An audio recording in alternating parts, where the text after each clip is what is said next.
What's up guys, LA Gamer here, and today I'm bringing you guys episode 22 of my NBA 2K MyGM series on the PS4.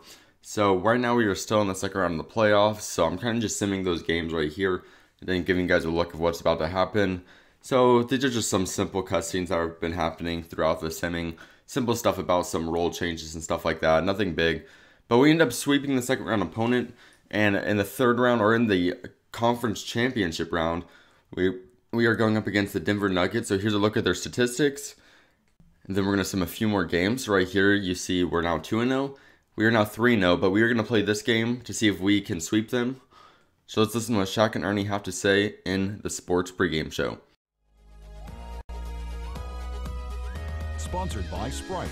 It's the 2K Sports Pregame Show. It's Game 4 of the conference finals on 2K Sports. Along with Shaquille O'Neal, I'm Ernie Johnson. And our postseason coverage tonight is from Denver, as the Nuggets will be playing against the Los Angeles Lakers. And for Los Angeles, they've appeared to be invincible thus far in the playoffs, having yet to lose a single game. We'll see if they can continue that winning streak tonight. Okay, Shaq, tell me how this team is going to do this. They're down 3-0 in a best-of-7 with Game 4 approaching. Well, this is where your pride has to kick in. They say adversity doesn't build character, it reveals it. Can they win the series? Probably not, but no team wants to get swept, so they have to come out swinging tonight. The fans showed up for them. They got to show up for the fans. Let's see what happens in Game 4 as the tip-off approaches. Here is Kevin Harlan. Los Angeles Lakers. So tip-off is underway. There's no doubt that this is probably one of our most exciting games. We are trying to stay undefeated in playoffs, and that would just be a remarkable feat if we can go 12-0 all the way to the finals. That just carries so much momentum with it as well, that if we go 12-0 all the way into the finals, I really think we can come away with a win, as, you know, we'll just have so much momentum going into that. As right here we get the perfect release. You guys know that's going in 100% of the time, so we're starting off strong. We start off 5-0. Then you see we get this block, get the rebound, chuck the ball down to Andrew Wiggins, who's going to finish in massive traffic. So great play by him. And we started off really, really well. The 7-0 start really made me feel like this is going to be a blowout. But as you guys can tell by the title of the video, this video has a crazy ending. And that means that there's just no definite winner in this one. It just goes back and forth the whole entire game. And it's a total struggle just trying to take a lead in this one. As you already saw by looking at the statistics and everything, this team has a group of very talented, fun-to-watch players. First off, they have Steph Curry, who right here is going to get the and one. Or that might have been Shabazz Napier, but either way, that goes on to the next point. Shabazz Napier is on this team as we get this alley-oop. And he is a very interesting player to watch, because not only is he a rookie in real life, but the dude is actually really, really quick and really agile. So he was really difficult trying to stop, especially with the addition of Stephen Curry playing the 2-guard. Klay Thompson just really couldn't catch up to him. But anyway, so yeah, they have Shabazz Napier, Steph Curry, who are two very fun players to watch. And they also have Terrence Ross, who may be one of the more box office players in the NBA, as he's very good at dunking. He's also a very good three-point shooter. And that's a good combo to have if you want to be box office. I mean, just look at guys like Vince Carter. And, well, that's just one of my main, that's one of the main things that come to my head, is Vince Carter's really that type of player. And Terrence Ross isn't quite as good, but he kind of reminds me of a type of young Vince Carter. He even plays for the Raptors, so all the things kind of point to him being that type of player.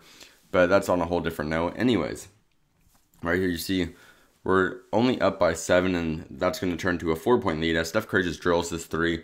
Steph Curry is really just a real pain to play. Luckily we get a 3 right back with Butler, but Stephen Curry is a real pain to play because this guy is really just he's just remarkable. He's a remarkable player, a very good shooter, and even like the issue with playing him is he's quick. Like, he may not be really fast, but he's really quick. So if he's open at 3, you know, you have to run up and try to catch up to him, and then he just sprints right by me and gets an easy layup. So Steph Curry might have been the toughest player I've ever had to play in a MyGM game, because Kevin Durant was probably the toughest before this game. He was just unbelievable.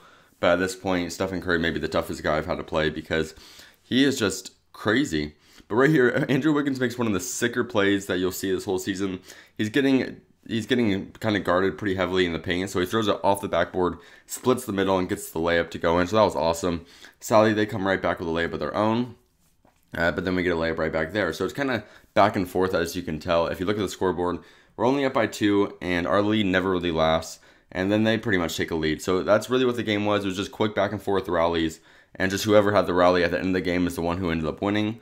And it's scary when you play those type of games. But right here we get another sick alley-oop to Jordan Hill. We're trying to involve him to the offense a little bit more, as he's finally back in the lineup. He broke his leg twice this season, which is just absolutely ridiculous. I'm not exaggerating there. He literally did break his leg twice this season, so he only played a good 30 or 40 games, and it's kind of too bad that happened, because had I actually been able to, I might have actually traded him.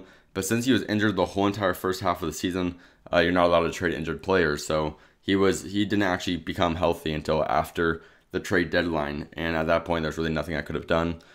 But right here, you see me make a stupid pass with John Wall while he was getting double teamed, so that results in the turnover, and then they're going to get the quick, fast break points.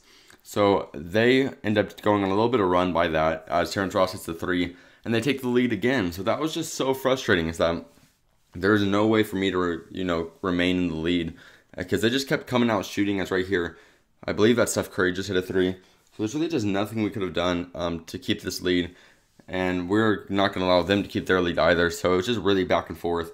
One of the most lead changes I've ever had in a game that I've played before. And it was just ridiculous trying to play one of these games where I think there could have been a total of 20 lead changes, if not more. There's really just that many. There's that many times that each team just came back and forth, because we were fighting. The Nuggets were fighting more just to, keep their dignity, but we were fighting because we want to stay undefeated. So both of us came out really, really strong. Also, the Nuggets were at home court, so that's even more reason to win. But right here, you see there's only 3 minutes left in the game, and we are down by 1. Make that down by 4 as they drill that 3. So we really just need to make a run right here. You see we get that layup, so we tie it up with 2 minutes left. And then right here we hit the perfect release. You guys know that's going in 100% of the time. As Klay Thompson hits the 3 right there, we're now up by 1. Sadly, as in this clip, you can tell that we are down by 1. We then tried to do a stupid alley-oop. I don't even know what I was thinking right there. It's like I'm trying to throw the game away. And then right here, the Nuggets get the quick layup, and we are down by 3. But following a foul and a 1 point scored in the 2 free throws, we are now only down by 2. So we really got to get a stop here. You see that we have no time, or we have 1 timeout, but we're not going to use it. We're trying to keep them running down the clock. We're not going to foul them or anything. And right here, he's luckily going to miss the layup. There's 8 seconds left. We're not going to use our timeout. We're going to try to use some momentum to try to hit this final shot. We have 3 seconds left. We're going to pass it over to Klay Thompson. Pass it over to Andrew Wiggins. He's going to shoot in his face. He's going to drill it. He's going to drill the 3-pointer to win the game.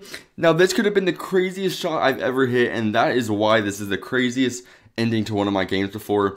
The only reason the shot went in is because it was perfect release. Other than that, there's no way it could have gone in. I freaked out so hard when I hit this because I had I thought it wasn't going to go in for the life of me. I had no belief in that shot. Either way, if you enjoy, please click that like button below. Make sure to comment your opinion of this series and what I can do to make it more interesting.